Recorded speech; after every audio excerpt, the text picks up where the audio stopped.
Election day finally here, and countless Americans threatening to move north of our border if certain candidates win the presidency. It begs the question, how easy is it to actually move to Canada? According to Toronto immigration lawyer Michael Quinn, there are three main routes to becoming an official Canadian. You can have a special skill or profession, you can join immediate family members who are residents already, or you can claim political asylum as a protected person. Out of the three, joining family is traditionally the easiest path, with qualifying for the skills categorization also a viable option. If someone is a professional, we have categories for them that are easy to meet. Anything from doctor to lawyer to scientist to teacher. If you're a grocer, it's harder, says Quinn. Claiming to be a protected person or being a part of a refugee class does not apply to Americans. Even if you find an option that works for you, be prepared to pay up and practice patience. A simple application to join a spouse in Canada can cost anywhere from $5,000 to $15,000 with a waiting period that can take several years.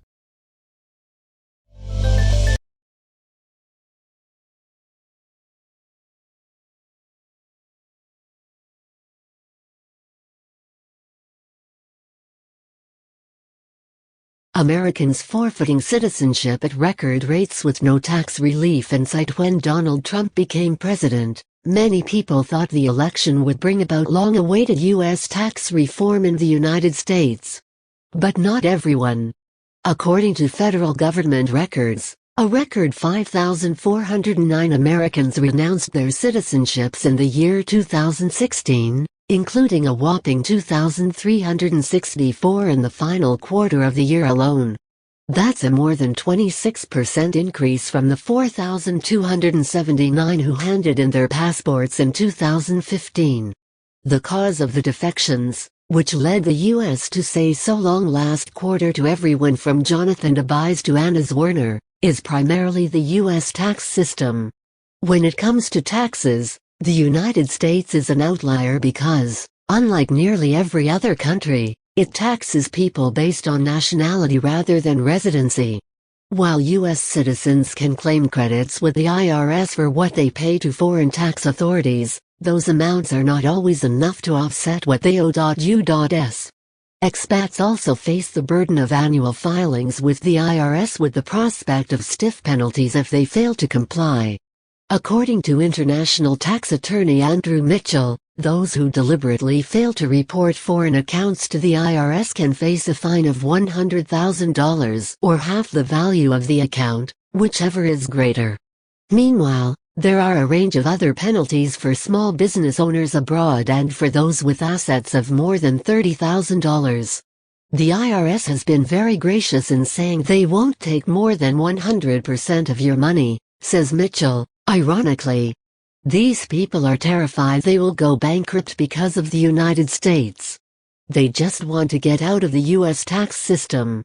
The upshot is that Americans living abroad, many of whom acquired citizenship as a child or married someone in another country decades ago, are simply choosing to give up their citizenship rather than face the ongoing tax hassle.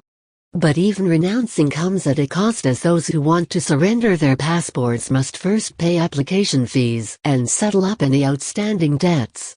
Get datasheet, Fortune's technology newsletter.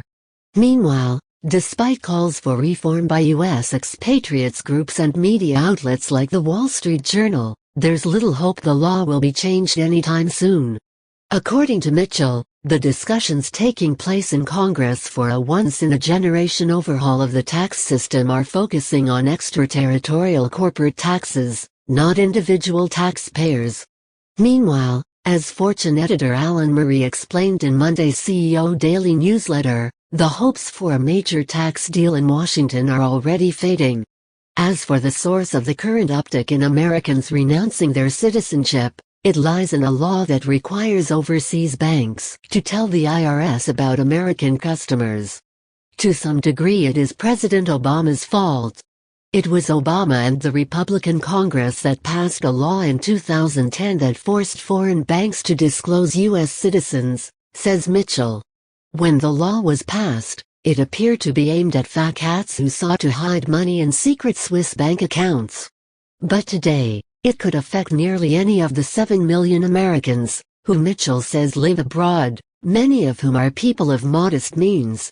There are, though, some famous names among the latest list of foreign Americans.